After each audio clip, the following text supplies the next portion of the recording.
Pronto, tá ao vivo no Facebook.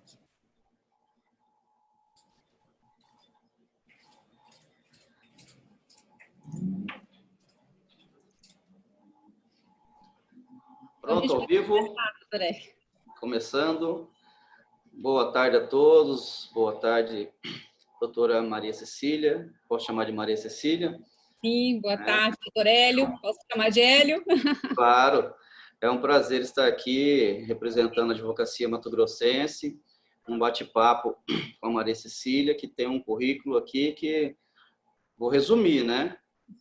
Porque doutora Maria Cecília, colegas aqui de Mato Grosso, pós-doutora em Direito do Trabalho pela Universidade da Espanha, de uma Universidade da Espanha, UCLM, doutora pela USP, mestre pela PUC de Minas Gerais, professora do programa de pós-graduação e graduação da PUC Minas Gerais, advogada.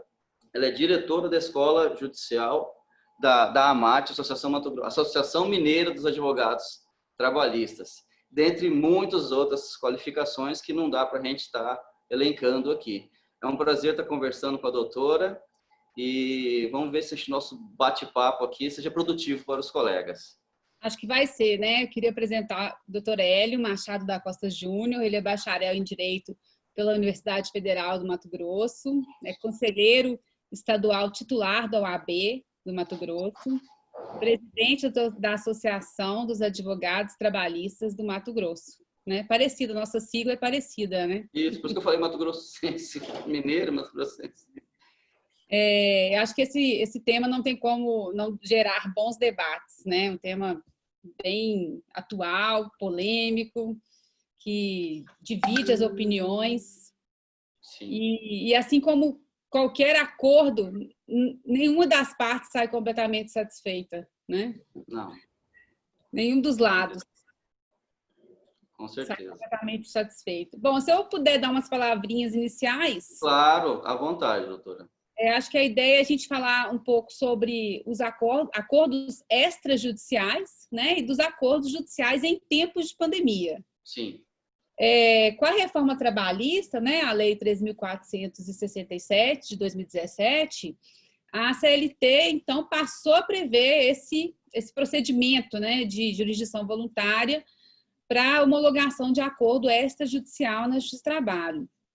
Ela introduziu lá a linha F do artigo 652 e o capítulo 3A lá, né, dos artigos 855B a 855E. Essa novidade, ela vai trazer à tona várias discussões bem polêmicas, como nós falamos, né? E eu diria assim, discussões necessárias, porque elas desafiam um esforço hermenêutico, né, doutrinário e jurisprudencial, acerca dessa possibilidade de homologação dos acordos extrajudiciais e os seus limites. Sim. Porque um dos riscos que nós sofremos é que a Justiça do Trabalho se torne uma instância administrativa meramente homologadora de acordos, né? E o pior, uma questão pior ainda do que essa, seria a Justiça do Trabalho virar um ente institucionalizado para promover renúncia de direitos que são controvertidos e são também indisponíveis, né? A Constituição Federal, ela ressalta a indisponibilidade dos direitos trabalhistas, né? Antes da reforma, inclusive, o entendimento era majoritário da jurisprudência no sentido de que de distinguir o processo quando percebesse que o objetivo das partes era meramente a busca de uma homologação da rescisão contratual na Justiça do Trabalho, né? A gente sabe que essa homologação do acordo extrajudicial, ela veio também um pouco para oficializar aquele acordinho que sempre acontecia, né, que era um tipo de fraude, né, na rescisão do contrato.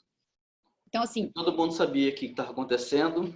Então, assim, infelizmente, algumas vezes a lei acaba deixando de ser um dever ser e oficializando o que na verdade, né?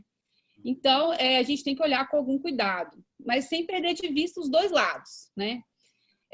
O próprio conceito de conciliação é algo muito interessante, muito rico, muito caro à Justiça do Trabalho, né? A resolução 174 lá do Conselho Superior da Justiça do Trabalho diz que a conciliação é um meio alternativo de resolução de disputas em que as partes confiam a terceira pessoa pode ser magistrado, servidor público, sempre supervisionado, a função de aproximá-las, empoderá-las e orientá-las na construção de um acordo quando a lide já está instaurada, com a criação ou proposta de opções para composição do litígio. A conciliação, ela talvez seja a forma de composição de conflitos por excelência, né? Nós sabemos da sua importância na nossa seara trabalhista, né, Hélio? A proposta da CLT, ela determina a obrigatoriedade da conciliação na abertura da audiência e após as razões finais, né? E isso tem que constar na ata as duas tentativas, ainda que infrutíferas. A gente tem também que o artigo 764 da CLT estabelece que os dissídios individuais ou coletivos submetidos à apreciação do justiça do trabalho sempre estarão sujeitos à conciliação, né? Então, a gente tem que partir para algumas discussões, né? A primeira, assim, que eu colocaria, que acho que seria importante a gente pensar, é que, em tempos de pandemia, quando a gente fala, aí, assim, mudando um pouco para a ideia do acordo, né? Do acordo judicial em tempos de pandemia. Eu acho que a gente não pode esquecer que, embora a gente possa estar vivendo um estado de necessidade ou de força maior, ele não acontece fora dos perímetros constitucionais, né? Nós vivemos um momento sublime do ponto de vista negativo, né? Sui generis da humanidade, mas eu acho que a gente tem uma Constituição Federal e isso não acontece a par da Constituição Federal, né? E aí, então, apesar da decisão do Supremo Tribunal Federal, que colocou, de alguma forma, uma parte dessa discussão, eu acho que ela permanece, né? Vale a pena discutir a possibilidade de realização de acordos sem a participação dos sindicatos, né? Ou seja, como que esses acordos são feitos sem a participação dos sindicatos, mesmo se tratando de direitos indisponíveis, de caráter alimentar, e a despeito da previsão constitucional, lá dos artigos 7º, 8º, 9º, das convenções 87, 154, 98 da OIT, né? Duas dessas ratificadas pelo Brasil. O grande receio é que isso se perpetue, né? Mesmo pós-pandemia. Exatamente, né? Porque a gente se nivela por baixo, né? Uma ausência de proteção e um enfraquecimento ainda maior dos sindicatos. Sim. Porque muitos colegas que são advogados de sindicatos patronais estão satisfeitos com isso. Eu falo, olha, você tá enfraquecendo o seu próprio ganha-pão, né? Porque se você tira a função do sindicato, você tá matando esse sindicato aos poucos, né? A retirada da obrigatoriedade da contribuição sindical já foi uma retirada, um golpe. Foi um golpe, né? Foi um cinismo, foi uma ironia, porque sempre foi uma pauta daqueles que advogam na Justiça do Trabalho, né? Mas era uma pauta que vinha acompanhada do fim da obrigatoriedade, mas também do fim da unicidade, né? Do fim do registro obrigatório, de uma verdadeira autonomia. E aí, quando eles vêm e eliminam apenas a obrigatoriedade, fica parecendo que a gente é doido, né? Esse povo é doido. Vocês sempre pediram isso e agora vocês estão reclamando, né? Então, assim, eu vejo um tanto quanto de um cinismo, realmente, assim. E aí, eu acho que, então, reforçando, eu acho que essa discussão é válida, porque esse estado pandêmico, ele não está fora dos perímetros da Constituição Federal, né, dos preceitos constitucionais, né. Acho que vale também a gente trazer à tona, né, a ideia de que, no processo, né, nós temos uma paridade de armas em tese, né.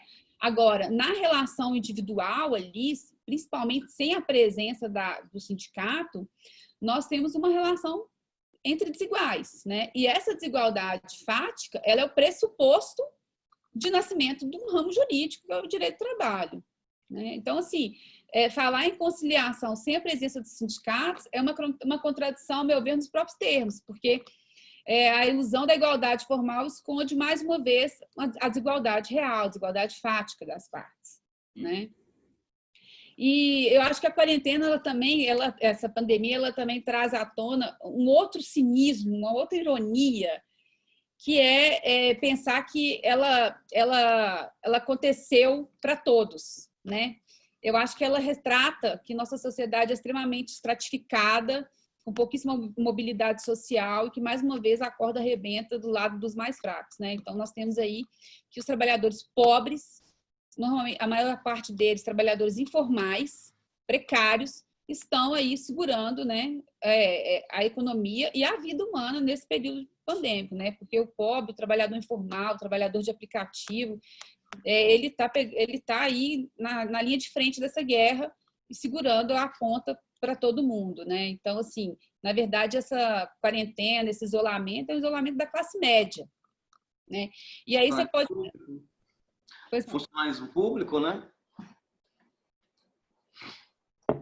Então, assim, o que a gente vê é que, na verdade, o trabalho, isso comprova como que o trabalho ele se coloca na esfera da necessidade da pessoa. Ele não está na esfera da liberdade. Essas pessoas, elas estão se submetendo a esses riscos de contágio, né, de se contaminar por um vírus altamente letal, porque elas precisam, elas necessitam, elas estão ali em estado de necessidade. Não tem outra opção. Elas não têm outra opção. Então, essa necessidade ela é muito latente. Então, a gente tem que se questionar qual que seria a capacidade desse empregado, e aí pensando no empregado, né? Não estou nem falando do informal mais. Qual que seria a capacidade, né? Quais seriam as motivações subjetivas desse trabalhador, né? Acho que isso tem que ser pesquisado, porque ele tem realmente a capacidade, a liberdade de recusar um acordo, ainda que ele seja extremamente prejudicial, né? Porque ele está ali precisando se alimentar, né? Por outro lado, eu também vejo assim, estando numa relação de emprego, ele tem ainda a proteção, ele tem uma relação de trabalho protegida, né? E acho que o direito do trabalho, ele é um ramo do direito híbrido, né? Ele tem uma feição humana, que talvez seja mais marcante, mas ele tem uma feição econômica muito importante, porque ele é o meio pelo qual a pessoa alcança sua própria cidadania, ela consegue consumir, ela se insere socialmente. Então, esse lado, dizer também que o trabalhador não pode negociar, ou ainda ele não pode fazer negociar judicialmente, ou ainda fazer um acordo extrajudicial, negar essa possibilidade também seria utilizar de um argumento econômico, dizendo, olha, porque ele é necessitado, isso tudo que eu falei agora, mas dá uma solução eminentemente humana que não é efetiva, porque ele vai ficar sem a verba de imediato, que é o que ele precisa, né? Então, acho que é uma situação assim, difícil, né, de ponderar os interesses. Esse trabalhador, muitas vezes, se, por exemplo, é dispensado e gostaria de fazer um acordo extrajudicial, por vezes tem medo de ajuizar a demanda, tem medo de uma lista suja, está necessitado, sabe que é um acordo, portanto, está disposto a perder algo, porque, se tratando de acordo, não é uma condenação, né, que ele vai receber, ele tem um déficit ali do que ele receberia. Então, acho que também a gente tem que olhar esse ponto, né? Às vezes, um acordo nesses termos, você estaria efetivando realmente o direito do trabalho para essa pessoa. Pensa um trabalhador jovem que vai ter dificuldade de se recolocar no mercado, porque vai acabar que ele vai ter uma má referência. Então, são todas questões que eu acho que do ponto de vista teórico, devem ser discutidas, né? Além das questões práticas que esse tema do acordo, dos acordos extrajudiciais desafiam, né? Eu vejo assim também. Eu vejo que a pandemia veio para despertar a gente para muita coisa que estava previsto nessa reforma da CLT, que é exatamente esse tipo de acordo que vem sendo muito feito agora. Eu tenho visto aqui muitos casos do acordo bilateral para fazer a rescisão do 484A, que não vinha, eu não via sendo muito feito, e agora está sendo feito com a questão da pandemia. Aqui no nosso estado, no nosso Mato Grosso, a gente demorou um pouco a sentir, talvez, os reflexos de pandemia, porque a gente tem uma economia muito forte aqui no interior e reflete um pouco na capital. Só que quando passou-se um mês, mais ou menos, os restaurantes, pequenos comércios começaram a fechar, a gente começou a perceber muito essa situação de realmente da crise chegando. E uma dicotomia, né? A crise chegou para em geral, só que a advocacia trabalhista deu uma despertada, né? Passamos a ser, assim... Voltamos ao tema. Nossa, eu passei um tempo num sítio, aí no início do isolamento, mas trabalhava full time, praticamente, fazendo acordo, fazendo notificações, dando assessoria por telefone para os clientes, exatamente nesse tipo de acordo que a gente vinha, que a doutora falou aí, tempo atrás, de suspensão, de férias, né? Que, Isso é bom, a meu né? ver... Porque isso é bom, porque essa pandemia, ela mostrou a importância do direito do trabalho e da justiça do trabalho, que vinham sendo, assim, relegados, né? Assim, para a advocacia trabalhista foi uma redescoberta da advocacia trabalhista. E acho que para o povo também, né? Perceber que havia um descaso, né? Com os direitos dos trabalhadores, assim. E eu acho que para perceber que é o direito do trabalho que está servindo para a manutenção da vida e das empresas e da própria economia nesse momento, né? As medidas provisórias todas versam sobre o direito do trabalho, sobre o trabalho, né? Todas. Medidas provisórias, as portarias das prefeituras. É um resgate da centralidade do trabalho, do direito do trabalho, as instituições a ele vinculadas, né? Exatamente. Né?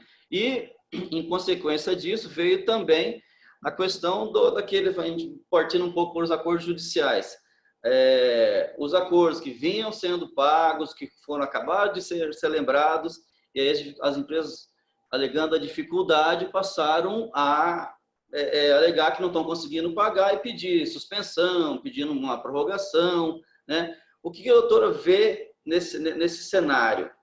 Quero a opinião da doutora. É difícil essa resposta, ela pode vir desde uma perspectiva jurídica ou desde uma perspectiva econômica, né? Juridicamente, a gente teria que buscar a natureza, né, da decisão que homologa um acordo judicial, né? Essa decisão, a CLT ela não é explícita nesse sentido, né? Ela diz que a decisão que não homologa é recorrível. Mas e a decisão que homologa? Ela é passível de recurso? Né? Ou ela faz coisa julgada? Porque se ela faz coisa julgada, não tem como discutir isso. Né? Não tem como. Por outro lado, é a própria teoria da imprevisão. Se a gente pedir licença, né, e pedir ajuda lá para o direito civil. Né? Assim, o que aconteceu no mundo, o que está acontecendo, é um fato imprevisível para o qual não demos causa e que alterou substancialmente as condições em que este acordo foi celebrado, né? Então, valeria uma revisão?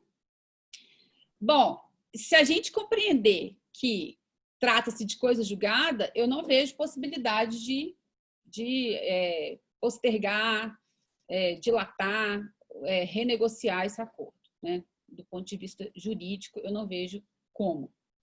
Mas, do ponto de vista econômico e prático, da vida real, de quem advoga, né? Eu acho que tem que ter, deve-se observar, assim, no caso a caso, alguns princípios. O princípio da capacidade contributiva e da progressividade, digamos assim. Trata-se de uma empresa pequena, né? É uma empresa que acho que cada vez mais o magistrado ele tem que se aproximar da realidade que ele julga, né? Que ele transforma. Então eu entendo assim, se tratando de ali comprovadamente uma dificuldade financeira real, eu acho que a gente poderia comprovadamente, né? Comprovadamente. Porque eu vejo que, diante de todas as medidas que permitiram antecipação de férias, suspensão de contrato, redução de jornada, redução de salário, auxílio emergencial do Estado, liberação de crédito para as empresas, eu acho que muitas empresas elas estão sendo aproveitadoras, realmente. Assim, elas estão se aproveitando do momento econômico, né? Eu não vejo por que dispensas em massas, né? Eu não vejo sentido nisso, porque o governo fez, acho que fez o que poderia fazer nesse momento, se tratando de Brasil, né? Ele fez o que poderia para atender, e já sacrificando esse trabalhador, né? Mais uma vez, quem sofreu, quem está assumindo os encargos dessa estratégia, né, de defesa econômica tomada nos altos escalões é a classe baixa. São decisões tomadas em alta instância para que a classe baixa assuma. Então, eu acho assim, que comprovadamente, né, comprovada a impossibilidade de honrar o acordo, a gente poderia até pensar. Mas, nos outros casos, eu acredito que não. A gente teria que se apegar à coisa julgada. Eu compactuo desse entendimento também, apesar de eu advogar aqui preponderantemente para empresas, né? E o que a gente tem feito aqui nesses casos é procurar o colega, contar com bom senso, pedir uma audiência de conciliação para repactuar, né? Fazer uma inovação ali na situação, porque realmente atingiu muita gente, certo? Eu não vejo por que, no caso, um supermercado que não fechou aqui, pelo menos no Mato Grosso, pedir uma situação dessa, um posto de gasolina. Tem setores que aumentou o movimento, tem outros que fechou totalmente. Também, restaurantes aqui ficaram 60 dias parados, fechados. Né? Alguns passaram a atender pelo delivery. Essa é uma situação que realmente tem que ser vista, acho que tanto pelos advogados, dos reclamantes, quanto pelos magistrados, que são situações diferentes mesmo. O cara tinha um movimento lá, de repente não tem mais nada. Infelizmente, nossas pequenas empresas aqui no Brasil também não têm capital de giro. Eles vivem do dia a dia. Né? Eles vêm da produção de um dia para comprar produto para outro dia e por aí vai. Né? Então, eu compactuo do mesmo entendimento, certo? E, assim, eu tenho um entendimento também de que assim, eu sempre prezo pelo acordo, certo? Meus processos dificilmente vão para uma sentença, vão para uma execução, que eu sempre prezo pelo acordo. Se eu estou do lado do reclamante, nas poucas vezes que eu estou, a gente já, com a experiência que a gente tem, a gente já sabe até onde a gente pode ganhar. Terminado uma instrução, eu sei o que vai dar, o que não vai dar, a gente já tem aquela noção. Assim como pela empresa, a gente vai evitar de sair uma condenação, vamos fazer um acordo aqui, nem que pague a condenação, mas pague de uma forma parcelada. Então, eu acho que esse bom senso, principalmente nesse momento agora, é importante demais, assim, para a advocacia ter essa sensibilidade em levar em consideração para uma renegociação de acordos nesse sentido. É verdade. A gente poderia responder algumas... Vou procurar aqui. O professor Otávio Pinto e Silva, até queria agradecer o convite que foi feito por ele, meu professor do doutorado lá na USP, tenho um enorme carinho e admiração por ele, assim, estou super honrada com o convite. Ele perguntou se o juiz pode homologar apenas parcialmente a transação extrajudicial.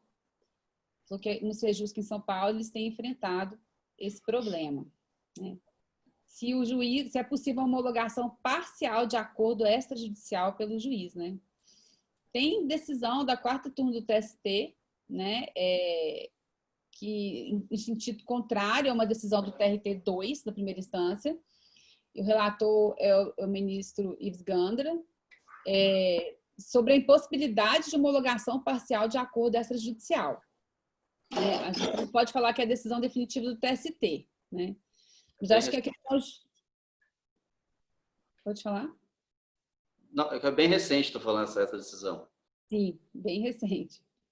E eu acho que a questão gira em torno do fato de que o magistrado, diante de um acordo extrajudicial submetido à sua homologação, e ele observa que esse acordo extrajudicial, em partes, é bom, é benéfico para o trabalhador, mas em outras é extremamente prejudicial. Poderia ele, então, homologar apenas a parte que ele compreende como benéfica, né? Eu acho que, assim, em tese, quem pode mais, pode menos. Mas essa mesma discussão, ela existe no caso da anulação da pena da penalidade no exercício do poder disciplinar, né? Então, o juiz ele pode, por exemplo, anular uma advertência, ou ele pode tirar a justa causa, né? Mas ele não pode dosar a pena. A discussão ele pode o mais, que é anular, e não pode dosar a pena. E o argumento é justamente de que ele não participou daquela relação e que, portanto, ele não poderia se imiscuir no lugar das partes, né? E dosar a pena. Eu acho que, da mesma forma, um acordo extrajudicial, quando é submetido ao Poder Judiciário, ele não está ali submetido ao Judiciário com todo com toda a retaguarda democrática que o processo representa, como o contraditório, a ampla defesa, a instrução probatória, né?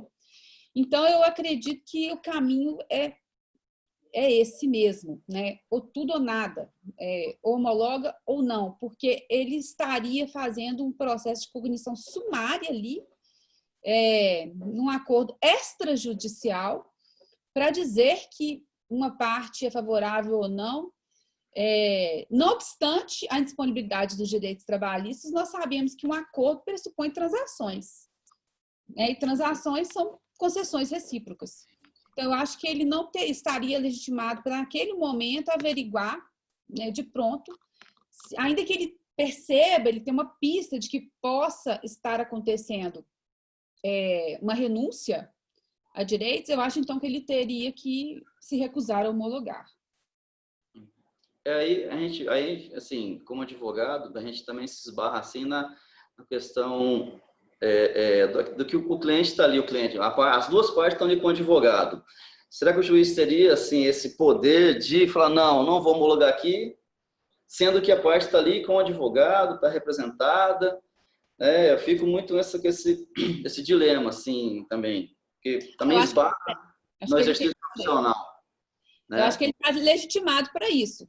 Afinal de contas, esse acordo extrajudicial, para ter validade, precisa da homologação dele. Então, eu particularmente, penso, se preenche aqueles requisitos técnicos ali, ele precisa ser homologado. Eu vou nessa linha do Ives Gandra, sabendo que, infelizmente, em grande parte das situações, às vezes é a própria empresa que arruma um advogado para o empregado ir lá estar representado, né? Mas eu acho que isso tem que partir mais de uma conscientização da advocacia, para não se prestar a esse tipo de trabalho, em cobrar lá um salário mínimo, sei lá, para assinar um acordo que nem sabe o que está sendo representado ali.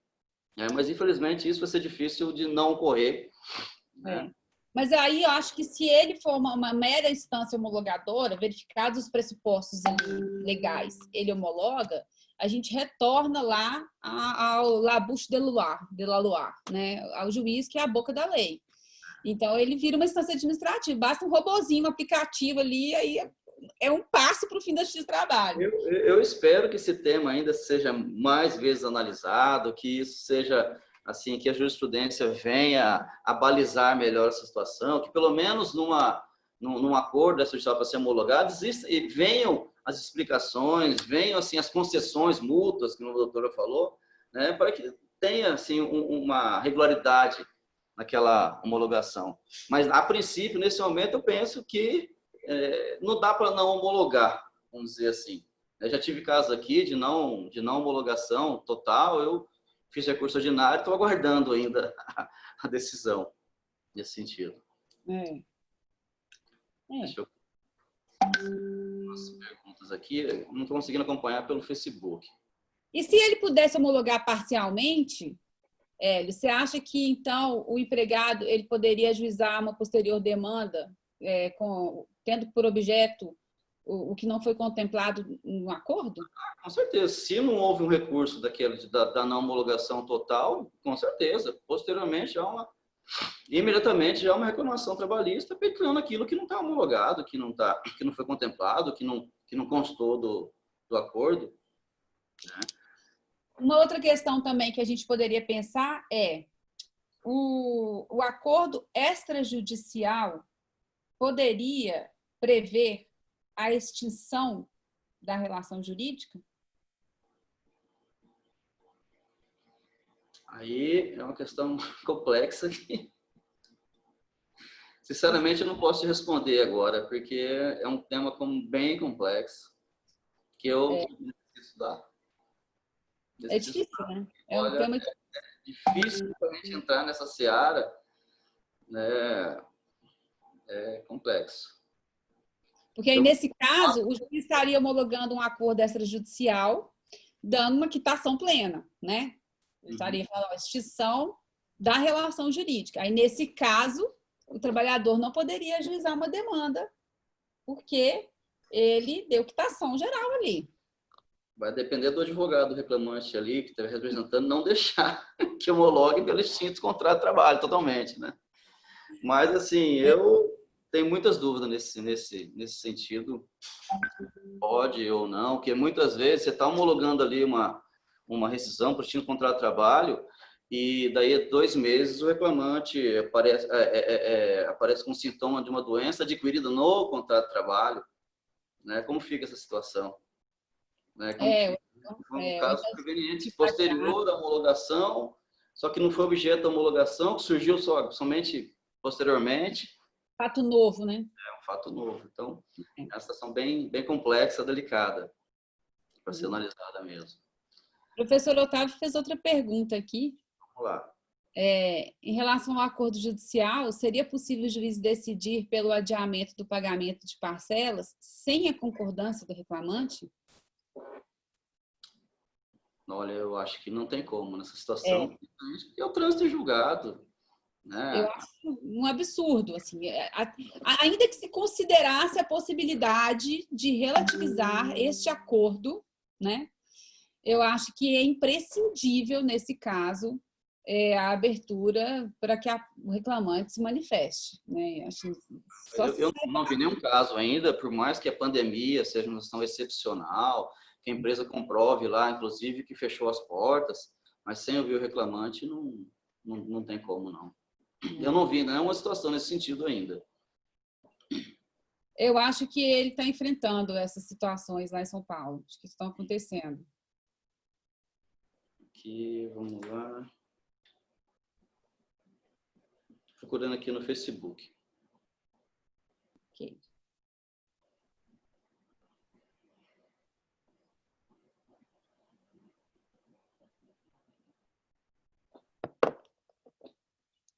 Ele já estava dizendo que já viu casos desse tipo. A gente estava conversando, né, antes, preparando para a live, e ele falou que isso vem acontecendo. Aqui em Minas também a gente já ouviu falar, né, de alguns juízes que, inclusive, estão se recusando a adiar a instrução, mesmo diante da discordância das partes em fazer a audiência pelos Cisco Webex, né? Então, tem de tudo, né? Aqui a gente tem uma situação também, uma vara de trabalho que está também assim, mesmo as duas partes não querendo, está realizando, mas não realiza. Ela tenta que as partes vão na audiência, tenta fazer o acordo, não tem, ela acaba não realizando. Aqui não, o Brasil todo, né? Foi uma discussão muito ampla, muito acirrada, inclusive da OAB, das associações estaduais, nessa questão das audiências de instrução. Nós somos aqui totalmente contrários, aqui nunca a advocacia do Mato Grosso, talvez do Brasil, esteve unida a advocacia de reclamante e de reclamado, no sentido de ser totalmente contra a realização de instruções por meio virtual, telepresencial. A gente acha impossível. Eu não fiz nenhuma ainda, tenho peticionado para não fazer, minhas petições estão sendo deferidas, eu estou optando por aguardar. Em situações e situações onde a gente vê que pode ter um acordo, que pode, talvez não prejudique muito, também só um depoimento pessoal da parte. Agora, colheita de provas testemunhais, não consigo ainda visualizar uma colheita sadia, uma colheita sem nulidade, uma colheita previsível, né? Na instrução processual. Não concordo mesmo. Aqui está dividido, mas assim, pendendo para essa posição também, de não admitir a instrução, realmente. Tem a questão das testemunhas, né? Da incomunicabilidade das partes, eu acho um pouco complicado também. Eu acho que é um assunto... acho que essa pandemia tem que acabar rápido, né? Para a gente voltar à vida. E a questão também do advogado ficar responsável em trazer... Assim, como que eu vou garantir que uma testemunha vai ser ouvida na casa dela? Se eu tiver que realizar uma instrução, eu vou querer que eles venham para o meu escritório. Eu vou receber gente que eu não conheço, para dentro do meu escritório, correndo risco de contaminação. Bem complexo. Para os magistrados, para os servidores, está mais cômodo, né? Estão nas suas casas, mandando tudo para o computador e a gente tem que se virar aí no dia a dia, atrás de testemunho, de parte, produzir provas. Nós temos aqui mais 3 perguntas, né?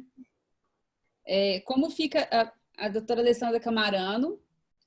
Está perguntando como fica a transação diante de direitos sociais que representam, em grande parte, direitos humanos fundamentais. E o caráter irrenunciável desses direitos?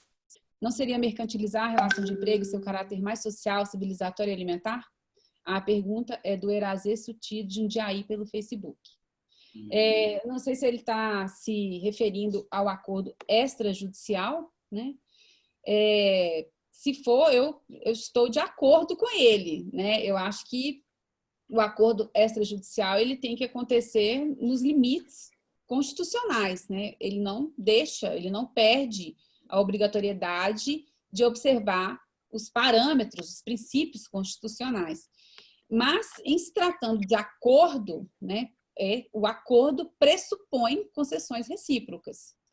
Então, eu acho que, diante da renúncia explícita, né, o magistrado percebendo que há explicitamente renúncia, ele deve se recusar a homologar.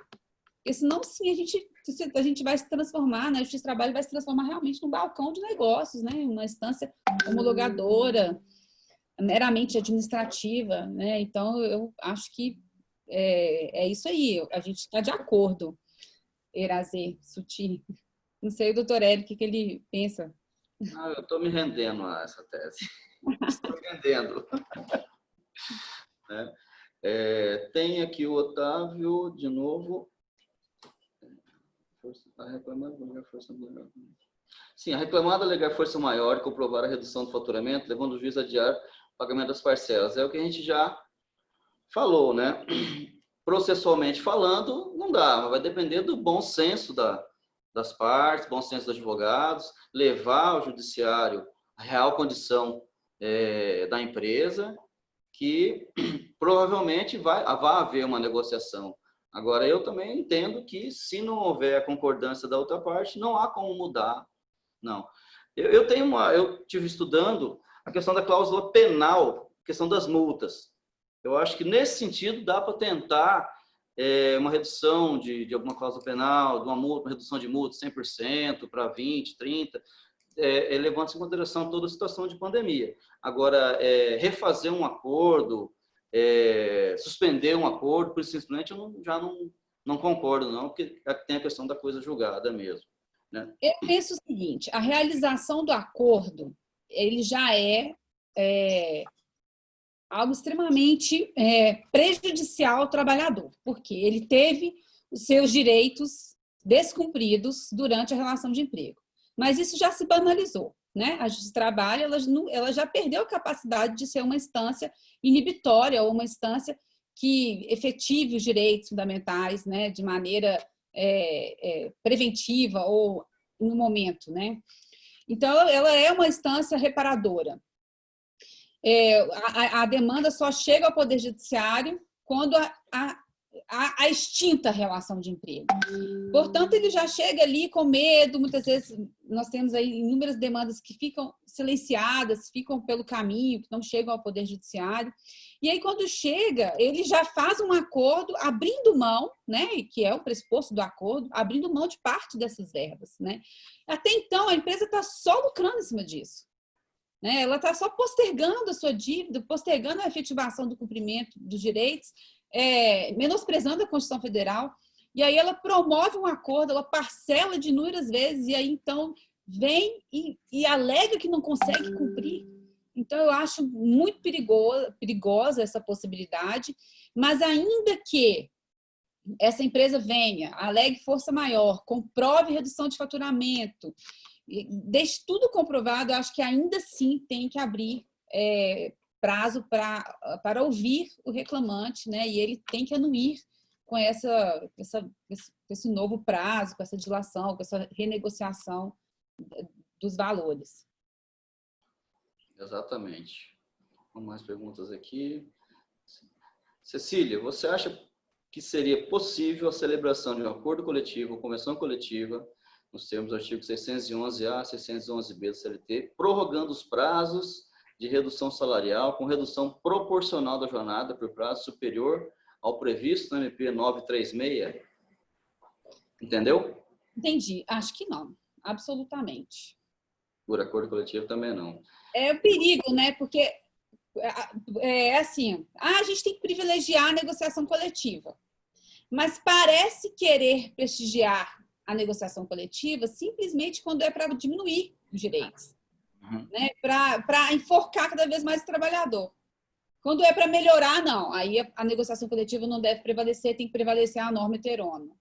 Então, eu acho que nesse ponto a gente tem que ser bem também concordo. Rígido. Né? A Sim. medida provisória fixa um prazo e esse prazo tem que ser observado. É uma regra, né, passageira, se possível vai passar rápido, é transitório para um momento, né, de força maior, uma pandemia. Eu acho que não tem porquê esses prazos serem elastecidos, ainda que por acordo com a convenção coletiva. Aqui, ó, a doutora Alessandra também, Camarano, nossa presidente, tá? Mandou uma outra questão aqui. O TRT15 constou no seu site incentivos para a realização de mediações pré-processuais, com possibilidade dos empregados buscarem via WhatsApp suas demandas sem a presença do advogado por situações de Covid-19. Tratam a questão com ineditismo para celeridade. Gostaria de ouvir a doutora. Bom, se eu entendi bem, a gente parou de existir, né? Para que a gente? Absurdo. Vamos fechar a faculdade de Direito, todas, extingue essa profissão. Alô? Né? Pega... Oi, tá me ouvindo? Agora sim, agora sim. Se eu entendi bem, eu acho que acabou para a gente, né? Game over. A gente não é mais, a Constituição fala que nós somos imprescindíveis, a administração da justiça, eu acho que a gente não é mais, então, né? Não vejo sentido. Fico até sem saber o que dizer. Se eu tiver entendido bem, não faz muito sentido. Eu acompanhei esse tema nos grupos da ABRAT, nos grupos da ABRAT, e, se não me engano, já foi revogada essa portaria, esse entendimento lá, né? Mas é um absurdo. Isso aí nossa profissão já é precarizada. Ainda mais coloca por WhatsApp, fazendo reclamação por WhatsApp para resolver conflito trabalhista sem advogado, aí não dá certo, não. Não, aí a gente tem que rasgar a Constituição Federal mesmo e fecha o Brasil, né? Porque aí não tem mais jeito. Não. Eu tô com uma no particular aqui. Peraí. Tem uma colega aqui do Mato Grosso.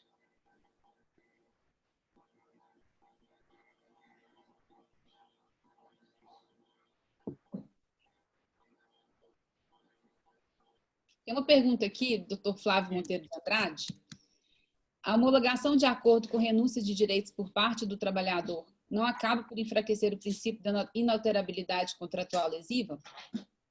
Bom, se tratar de acordo judicial, eu acho que está dentro do processo, né? De alguma forma ali o contraditório e a ampla defesa estão garantidos. Então, nem sei se poderia se falar em renúncia nesse caso.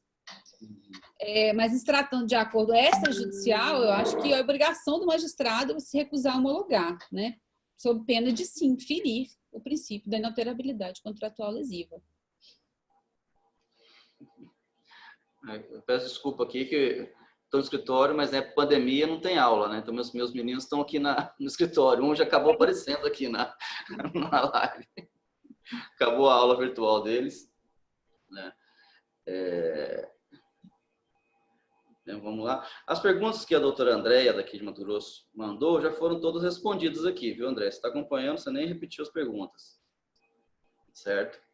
E assim, eu volto a fazer aquela reflexão, né, de um período sui generis desse, uma pandemia que jamais imaginávamos passar. Vamos contar isso para os nossos netos, nossos filhos que estão acompanhando, vão contar para os filhos dele, que poucos vão acreditar no que a gente vem passando. E como conciliar, né?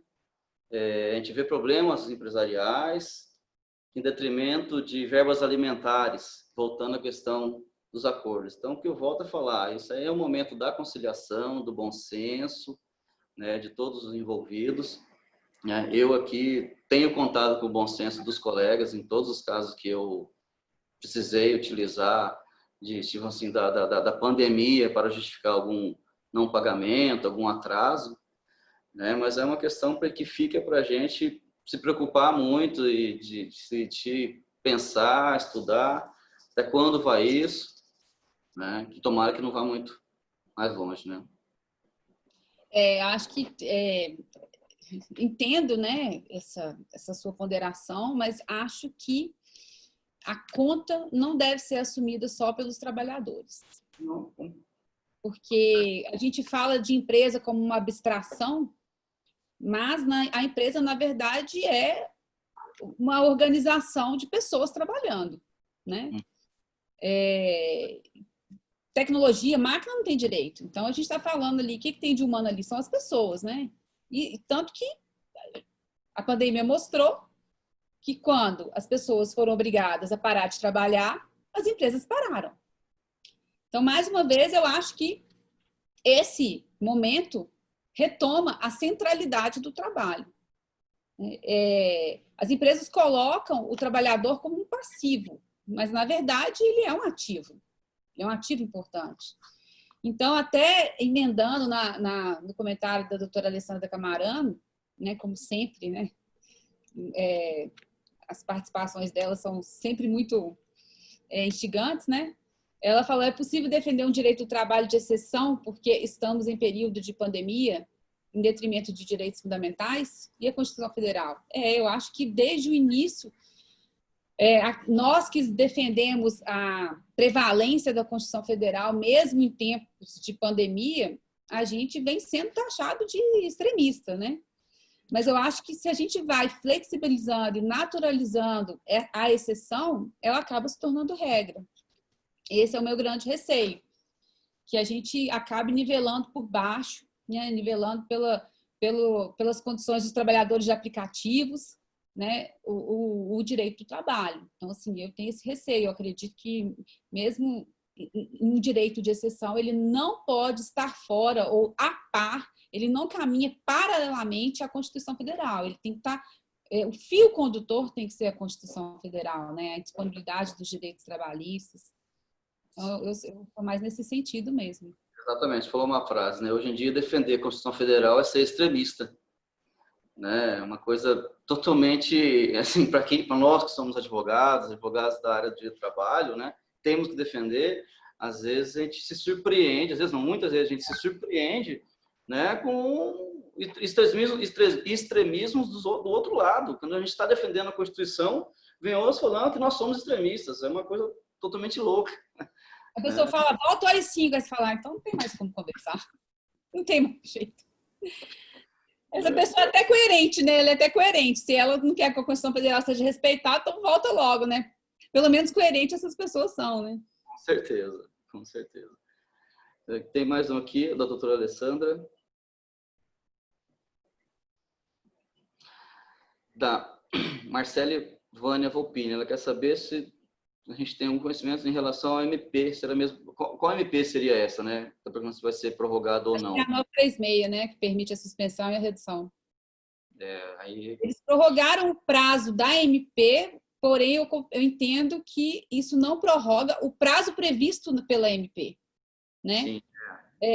Então, assim, por mais que as empresas que não utilizaram ou que estão, né, em vias de utilizar, possam ainda utilizar a medida provisória, isso não significa que os prazos de 60 e 90 dias previstos na medida provisória para suspensão e redução de jornada e de salário tenham sido prorrogados, né? Eu defendo que eles não foram prorrogados automaticamente. Né? Assim também, não veio nenhuma regulamentação nesse sentido, então a redação dela não mudou, né? Só prorrogou a validade dela, né? A Carla escreveu que a vida na pandemia é conciliar live, audiências com as atividades domésticas, familiares, a vida como ela é, né?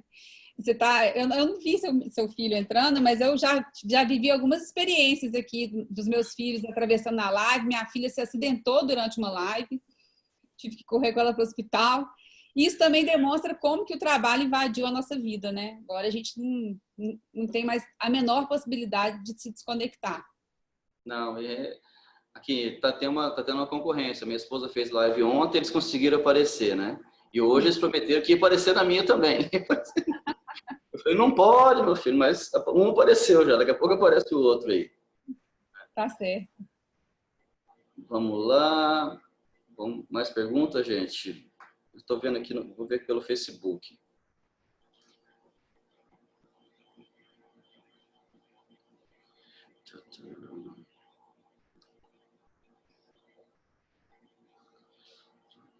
Eu acho que dentro dessa ideia, né, do direito de trabalho de exceção, eu acho que é muito perigoso, porque se a gente observar a história, né, do direito do trabalho no Brasil, a gente vê que o seu declínio começou pelas exceções, né? Todas as vezes que criamos exceções, para o setor público, aí ampliou mais um pouquinho para qualquer atividade no setor público, aí vai para o setor privado. E aí eu, né, dissemino a precarização, né? Eu tenho muito receio, por exemplo, da regulamentação do trabalho intermitente, porque, muito embora ele tenha a habilidade de, por exemplo, enquadrar os trabalhadores de aplicativo, ele é um nivelamento por baixo, né? É um pulo para que a relação de emprego, então, agora passe a ser generalizadamente a relação intermitente, com a eliminação do tempo à disposição. Eu acho muito preocupante essa naturalização da precarização, ainda que seja por um valor dito maior, né, econômico, por uma razão econômica, por um momento pandêmico, enfim. Acho que o Estado teria várias oportunidades de criar uma renda mínima, um auxílio emergencial melhor, né? Eu acho que esse que era o papel do Estado. Agora que tem condições, né? Foi só acontecer a pandemia que o Estado conseguiu condições de fazer algo, né? Pelos desprotegidos. Ele já conseguia, né? Porque ele não teve saída. Não teve saída. Um dos governos mais neoliberais que existe, né? Estabeleceu o auxílio emergencial porque o negócio realmente estava assim, feio, né? Não tinha saída. Matematicamente falando, eu acho que se não houvesse essas providências, o rombo seria maior, porque se contar o tanto de seguro-desemprego que eles teriam que ser pago, né, com tanta demissão que foi evitado, o número de demissões, as parcelas de seguro-desemprego seriam maiores do que esse auxílio que está sendo dado, essa diferença de pagamento de salários pela redução salarial, pela jornada está sendo pago. Né? Tem que ver por esse lado também, que também não foram tão bonzinhos, só evitaram um prejuízo maior, talvez. Não foram bonzinhos, não. Eles cumpriram o papel do Estado. Né? Evitaram um prejuízo maior, eu acho, nesse sentido. Tem bastante coisa aqui para a doutora, hein? Eita, me aperta aqui. Maria Cecília, você acredita que os abusos praticados na Lava Jato, espelhados pelas violações constitucionais do juiz Sérgio Moro, refletiram no comportamento de alguns juízes do trabalho? Entendeu? Não consigo opinar. Ele está mostrando... O Nuri está fazendo pegadinha comigo. Vamos lá.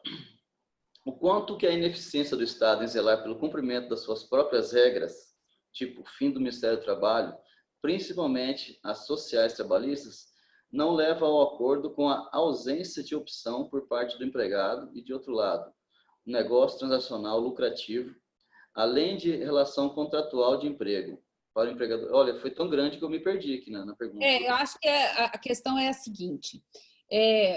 O mercado, ele vem há tanto tempo espremendo o trabalhador, né? E o governo também, né? Esse governo, tanto quanto... porque a gente fala em neoliberalismo, e muitos têm a ideia de que é um Estado liberal, mas ele não é. Ele é extremamente intervencionista, mas ele é um governo que abre mão da questão social, que abandona qualquer questão, qualquer programa social. Então, ele vem assim, desmantelando, desregulamentando e destruindo realmente os alicerces do direito do trabalho, das suas instituições, né? E aí, o trabalhador, que já não tem direito de resistência durante a relação de emprego e que ele vai acabar encontrando uma justiça do trabalho que não efetiva direitos, né? que não ressarce mais direitos. Então, ele está tão espremido ali que eu acho que realmente é um prêmio, né? É um prêmio para os empregadores incidentes, para os oportunistas, é um prêmio. Agora, quando eu digo isso, eu quero deixar bem claro que eu não estou cega ao fato de que inúmeras micro e pequenas empresas, inúmeros micro e pequenos empresários que são responsáveis por grande parte dos postos de trabalho no Brasil sofreram muito, né, com essa crise, com essa pandemia. E aí eu acho que traz à tona um assunto que ninguém debate, que é a reforma tributária. Porque, na verdade, essas micro e pequenas empresas, muitas vezes, elas têm apenas um fluxo de caixa ali, né? Conseguem para o mês para pagar seus empregados, tirar um prolaborezinho ali, porque não consegue imobilizar, fazer patrimônio, e porque a gente tem um sistema tributário confiscatório. E muitas vezes a gente confunde o sistema, os tributos sobre a relação de emprego, sobre a folha de salário, com direitos trabalhistas, né? Então, não se trata de diminuir direitos trabalhistas, trata-se de desonerar os empregadores ou então fazer uma reforma que leve em consideração a capacidade contributiva. Simples não adianta, né? A capacidade contributiva e a progressividade, né, do direito tributário. São dois princípios muito importantes do direito tributário. Que os micro e pequenos empresários, eles também carregam toda a carga tributária, né, para manutenção de inúmeros postos de trabalho. Então, assim, sem dúvida, eles também sofreram muito com essa crise. Não, isso é algo inegável. Realmente, eu falo para o cliente que reclama da carga de funcionários, é um grande gargalo. Nossa, não é a questão trabalhista, é a questão tributária, certo? O trabalhador está ali, são direitos que existem desde 1943, tem 60 anos já, mais de 60 anos nossa CLT, né? E essas discussões quanto ao direito trabalhista ocorrem só quando vem as crises econômicas, né? Enquanto está produzindo, ninguém está reclamando tanto dos direitos trabalhistas, né? Sendo que realmente a carga tributária nossa é uma coisa impensável, uma coisa que não tem nem comparação, não vejo comparações de outros locais no mundo. Gabriel, a gente tem um estado de bem-estar social, que é um retorno, né? Então, esses tributos são empregados em programas sociais, realmente. Então, você tem escola pública de qualidade, enfim, né? Isso é todo um debate político aí que acho que a gente nem consegue comparar os países do hemisfério norte. Não dá. Acho que não é Bahia, não, né? É o hemisfério norte mesmo, com o Brasil, né? Gilberto, o empregador vai suspender as atividades, vai fechar a empresa durante esse período. Ele pode descontar no salário do trabalhador? Não dá para descontar um trabalhador numa situação dessa, né? Se ele não conseguiu se enquadrar nas MPs, suspendendo o contrato, dando férias coletivas, né? Tinha que ter aproveitado, dá tempo ainda de aproveitar as MPs que estão aí. Agora, se não conseguir aproveitar, não dá para descontar nas costas do trabalhador, que não tem culpa de nada disso também. Aqui para Maria Cecília, esta obsessão pela transação na Justiça do Trabalho, inclusive sendo usado como critério para a promoção dos juízes trabalhistas, não é uma forma obscura de afastar o real problema trabalhista brasileiro, ou seja, a ausência de efetividade dos direitos trabalhistas e sua observância voluntária pelos empregadores? Muito interessante. Essa pergunta é muito boa. Eu acredito que é uma bola de neve, que começa muito antes, né? Por quê? Existe uma banalização da injustiça social, os direitos trabalhistas são descumpridos e ninguém se importa mais com isso, é natural. Quem tem, igual você falou, Hélio, a gente que defende a Constituição, às vezes tem que pegar se defendendo, não, peraí, estou defendendo a Constituição, né? E a gente que tem emprego, eu sou empregada da PUC Minas, né? Há 12 anos, eu sou professora seletista. Eu, muitas vezes, tenho que me defender, porque tenho uma relação de emprego, porque tem 13º, porque tenho férias, como se eu fosse um extraterrestre, né? Como se eu fosse, assim, se eu tivesse fazendo uma coisa de errada.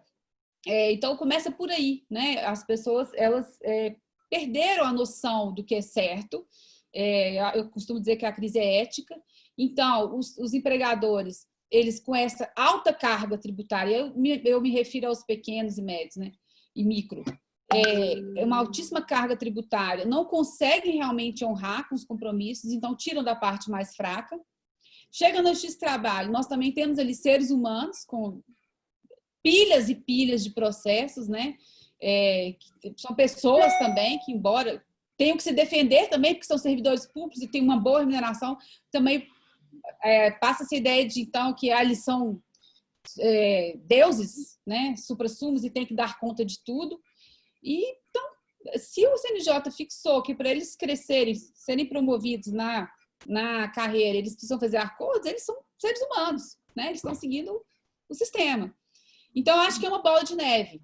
Uma situação alimenta a outra e a gente entra nesse círculo extremamente vicioso que acaba, mais uma vez, essa bola de neve acaba atropelando. Lá na ponta são os trabalhadores de baixa renda, os trabalhadores sem qualificação. Bem, acho que esgotaram as perguntas, nosso tempo está acabando. Eu agradeço pela oportunidade de estar aqui mediando essa conversa com a doutora Maria Cecília. Foi um prazer conhecê-la, a gente não conhecia, né? Fiquei surpreendido com o seu currículo, realmente, sabe? Nossa, muito extenso, né?